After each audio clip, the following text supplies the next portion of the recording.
नमस्ते। आज के इस एक्सप्लेनर में हम भारत की राजनीति में अचानक आए एक बहुत ही अनोखे तूफान की बात करेंगे। Meme politics. जी हाँ, एक तरफ युवाओं की बेरोजगारी और हताशा है और दूसरी तरफ सोशल मीडिया का व्यंग्य।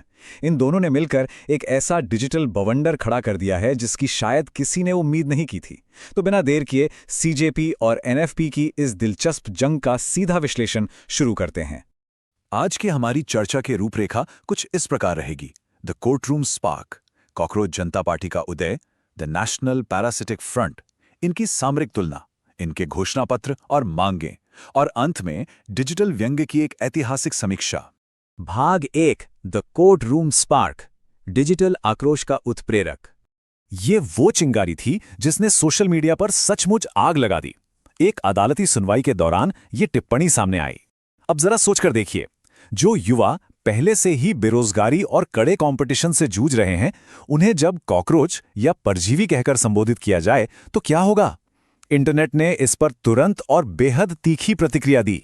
हालांकि कुछ ही समय बाद एक आधिकारिक स्पष्टीकरण भी आ गया। कहा गया कि इस बयान को गलत तरीके से पेश किया गया था और यह सिर्फ फर्जी लॉ डिग्री वालों के संदर्भ में था। लेकिन बात हाथ से निकल चुकी थी। जब तक ये सफाई लोगों तक पहुंचती, तब तक युवाओं के गुस्से को एक नया नारा मिल चुका था। अब बढ़ते हैं दूसरे हिस्से की ओर। कॉकरोच जनता पार्टी का उदय, जिसे हम ऑर्गेनिक मीम पॉपुलिज्म कह सकते हैं। जरा इस टाइमलाइन की स्पीड देखिए, ये किसी भी राजनीतिक विश्लेषक को हैरान करने के लिए काफी है। पहले दिन सिर्फ गुस्सा था, दूसरे ही दिन एक व्यंग्यात्मक पहल के तौर पर सीजेपी यानी कॉकरोच जनता पार्टी की वेबसाइट लॉन्च हो गई, और तीसरे दिन तक 1 लाख से ज्यादा लोग रजिस्टर कर चुके थे। टीएमसी जैसे राजनीतिक दलों के स्थापित नेता भी इस ऑनलाइन लहर में शामिल होने लगे। ये युवाओं की मानसिक थकावट का एक शानदार डिजिटल हथियार में बदलना था। और इनके सदस्यता मानदंड तो बिल्कुल ही अलग स्तर के हैं। बेरोजगार, आलसी, दिन में 11 घंटे ऑनलाइन रहना और कमेंट सेक्शन में प्रोफेशनली शिकायत करना। ये सिर्फ हंसाने के लिए नहीं है, ये आज के युवाओं के मानसिक तनाव और एल्गोरिथम में फंसे रहने की असलियत को बहुत ही सटीक तरीके से दिखाता है।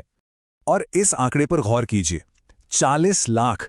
सिर्फ कुछ ही दिनों के भीतर इस पार्टी ने इंस्टाग्राम पर 4 मिलियन फॉलोअर्स का आंकड़ा पार कर लिया। ये संख्या भारत के कई बड़े और पुराने राजनीतिक दलों की ऑनलाइन रीच से कहीं ज्यादा है। ये बताता है कि जब इंटरनेट के मीम्स और असली हताशा आपस में मिलते हैं तो परिणाम कितना विशाल हो सकता है। चलिए तीसरे भाग पर आते हैं, द नेशनल पैरासिटिक फ्रंट, अपरिहार्य विपक्ष। राजनीति में जगह कभी खाली नहीं रहती और यही जन्म होता है सीजेपी के प्रतिद्वंदी एनपीएफ का। इसे समझने के लिए पार्टिसिपेटरी सटायर यानी भागीदारी वाले व्यंग्य को समझना जरूरी है। लोग यहां सिर्फ मीम्स कंज्यूम नहीं कर रहे हैं, वो खुद इस विरोध का हिस्सा बन रहे हैं। वो मिलकर एक नकली पार्टी बना रहे हैं और उसे असली राजनीतिक दबाव का मंच बना रहे हैं। भाग 4, सामरिक तुलना समीक्षा गाइड। देखते हैं दोनों की रणनीतियों में क्या अंतर है। ये तुलना दोनों के वैचारिक अंतर को बहुत स्पष्ट कर देती है। सीजेपी का पूरा फोकस एक ऐसे अंडर क्लास के लचीलेपन पर है जो हर हाल में सर्वाइव करता है, बिल्कुल एक कॉकरोच की तरह। वहीं एनपीएफ की रणनीति बिल्कुल अलग है। वो पूरी तरह से नाटकीय और क्रांतिकारी बेतुकेपन पर टिके हैं। वो सिस्टम की कमियों का मजाक उड़ाने के लिए बहुत ही अजीबोगरीब और अतिरंजित मांगों का सहारा लेते हैं। भाग 5, घोषणा पत्र और प्रणालीगत मांगें। आइए देखते हैं कि इस व्यंग्य के पीछे कौन सी गंभीर नीतियां छिपी हैं। सीजेपी की इन मांगों को ध्यान से पढ़ें। रिटायरमेंट के बाद जजों के लिए राज्यसभा सीट नहीं, वोट कटने पर मुख्य चुनाव आयुक्त पर सख्त कार्यवाही, महिलाओं के लिए 50% आरक्षण और दल बदलुओं पर 20 साल का बैन। ये सिर्फ मीम्स का मजाक नहीं है, ये भारत की चुनाव और न्याय प्रणाली में संस्थागत सुधारों की एक बहुत ही गंभीर और स्पष्ट मांग है। दूसरी तरफ एनपीएफ की मांगें पूरी तरह से व्यंग्यात्मक हैं। सरकारी मैचमेकिंग योजना गोस्टिंग के लिए 4,999 रुपये का मुआवजा।